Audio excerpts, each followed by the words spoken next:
Assalamualaikum warahmatullahi wabarakatuh. Salam sejahtera bagi kita semua. Rahayu rahayu rahayu. Pada kesempatan kali ini, Bahyadi Channel akan membahas tentang tanda ilmu leluhur mulai aktif dalam diri.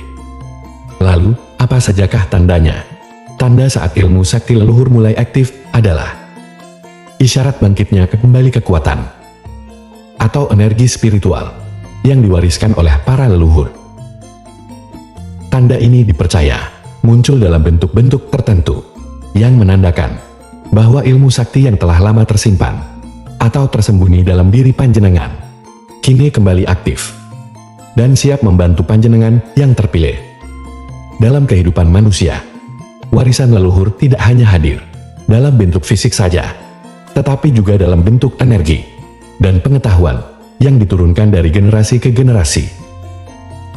Ilmu leluhur adalah salah satu warisan tak kasat mata yang dapat bangkit dan mempengaruhi kehidupan seseorang, baik secara sadar maupun tidak.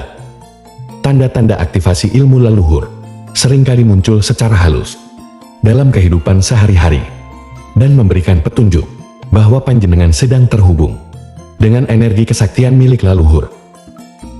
Berikut ini Kang Mas akan membahas tanda ilmu leluhur mulai aktif dalam diri. Tanda yang pertama, koneksi spiritual yang mendalam. Koneksi spiritual yang mendalam adalah salah satu tanda yang paling kuat bahwa ilmu leluhur mulai aktif dalam diri panjenengan. Ini adalah ikatan batin yang menghubungkan panjenengan dengan leluhur, alam semesta, dan energi yang lebih besar dari diri panjenengan sendiri. Koneksi spiritual yang mendalam seringkali muncul ketika panjenengan sedang melakukan kegiatan seperti biasa. Ini bisa menjadi pertanda bahwa energi leluhur mulai hadir dalam kehidupan sehari-hari. Contohnya, saat panjenengan berjalan di taman atau di hutan. Tiba-tiba saja, panjenengan merasakan ketenangan dan kedamaian yang luar biasa. Seolah-olah seluruh alam menyambut panjenengan. Panjenengan merasa seperti sedang dilindungi oleh kekuatan yang tidak terlihat, seperti leluhur yang menjaga dari jauh. Yang kedua, munculnya kebijaksanaan atau pengetahuan yang tiba-tiba. Aktivasi ilmu leluhur seringkali membuat panjenengan merasa mengetahui hal-hal tertentu tanpa pernah mempelajarinya secara formal. Seolah-olah pengetahuan ini diwariskan oleh leluhur.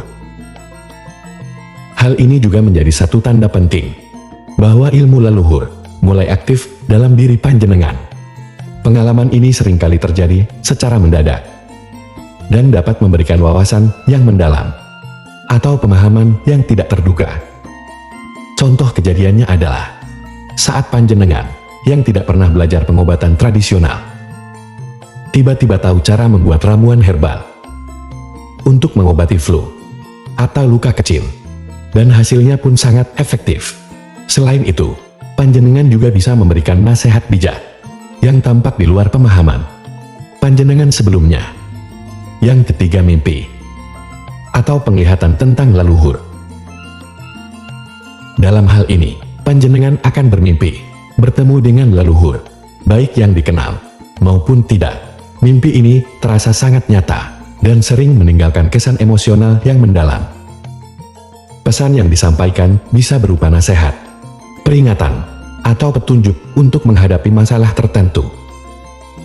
Panjenengan juga akan merasa terlindungi oleh energi leluhur yang memberikan rasa percaya diri dan kekuatan untuk menghadapi tantangan hidup. Pengalaman ini seringkali memicu rasa syukur dan mendorong panjenengan untuk menelusuri kembali asal-usulnya. Ini adalah salah satu tanda bahwa ilmu leluhur telah aktif.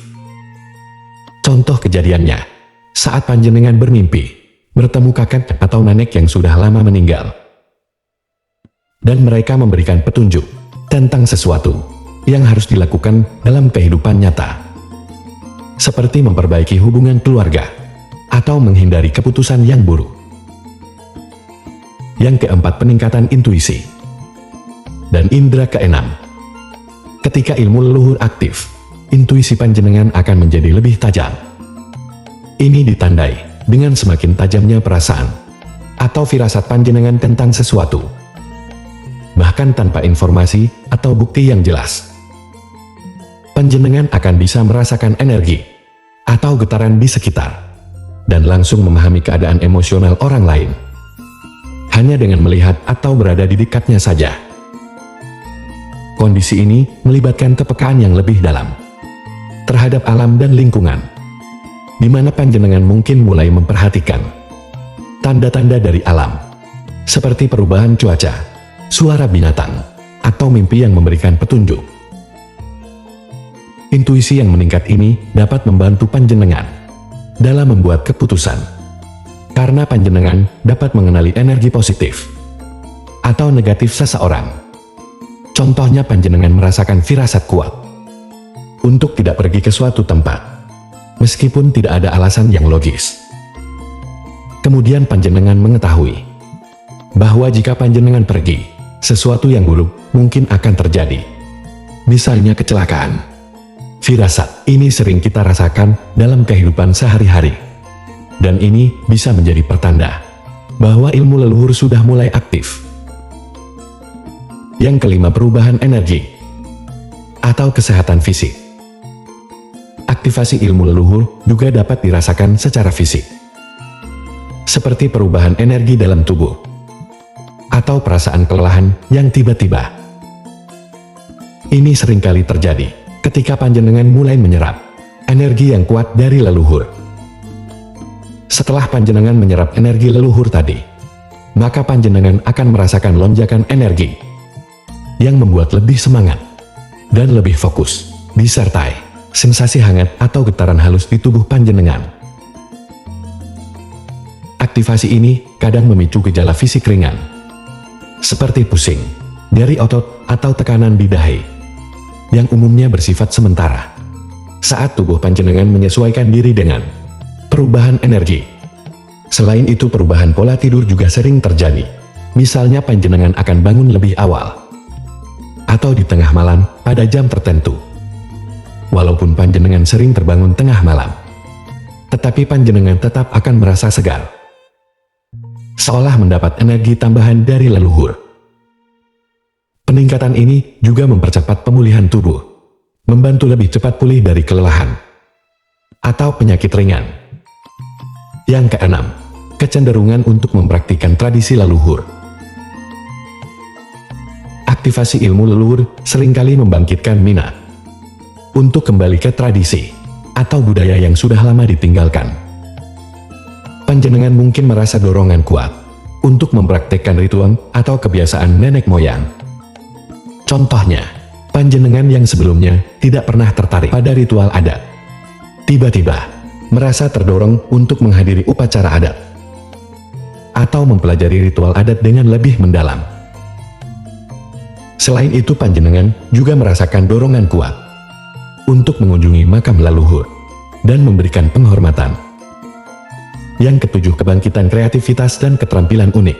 Aktivasi ilmu leluhur juga bisa memunculkan keterampilan atau kreativitas yang sebelumnya tersembunyi dalam diri panjenengan. Hal ini seringkali muncul dalam bentuk seni atau kerajinan yang berakar dari tradisi leluhur. Dalam kehidupan sehari-hari, panjenengan mungkin tidak pernah belajar ukiran kayu atau membuat kerajinan tangan, namun tiba-tiba memiliki dorongan kuat untuk membuat patung atau karya seni dengan motif tradisional yang diwariskan oleh leluhur. Keterampilan ini muncul secara alami dan dengan mudah dikuasai, sehingga orang-orang di sekitar panjenengan pun akan terkejut dengan perubahan minat dan bakat panjenengan. Hal ini bisa menjadi tanda bahwa ilmu leluhur sudah mulai aktif di dalam diri panjenengan. Yang kedelapan, tanda alam atau tanda lingkungan. Alam seringkali digunakan sebagai media oleh leluhur untuk memberikan tanda atau pesan, seperti hewan, fenomena alam, atau cuaca yang tidak biasa, dapat menjadi simbol bahwa leluhur sedang berkomunikasi. Misalnya, panjenengan saat sedang merenung di taman atau halaman rumah, kemudian panjenengan melihat hewan, seperti kupu-kupu atau burung, yang muncul berulang kali Setiap kali panjenengan memikirkan leluhur, atau hal ini bisa juga terjadi pada saat panjenengan merasa butuh bimbingan. Seolah-olah alam sedang memberikan isyarat atau sebuah pesan. Selain itu bisa juga dengan perubahan cuaca tiba-tiba. Seperti hujan deras yang terjadi setelah lama berdoa atau merenung. Seolah-olah alam memberikan restu atau pertanda bahwa doa panjenengan telah didengar. 9 perubahan pola pikir tentang kehidupan dan kematian.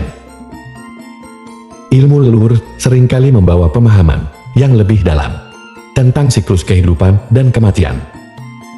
Ketika ilmu ini mulai aktif, panjenengan akan mulai memandang kematian bukan sebagai akhir, melainkan bagian dari siklus yang berkelanjutan dan berhubungan dengan leluhur. Contohnya, panjenengan mungkin merasakan ketenangan saat menghadapi kematian atau kehilangan orang yang dicintai. Panjenengan mulai melakukan ritual atau tradisi keluarga yang berhubungan dengan penghormatan kepada leluhur, seperti upacara adat untuk mengenang mereka yang sudah tiada. Kemudian panjenengan juga mungkin merasa terdorong untuk merenung lebih dalam tentang kehidupan setelah kematian dan mulai mempelajari tradisi spiritual leluhur terkait dengan hal ini, seperti ziarah ke makam leluhur atau mempersembahkan sesaji. Dan itulah tadi tanda ilmu sakti leluhur mulai aktif. Cukup sekian bahasan kita kali ini. Mudah-mudahan bermanfaat bagi kita semuanya. Assalamualaikum warahmatullahi wabarakatuh.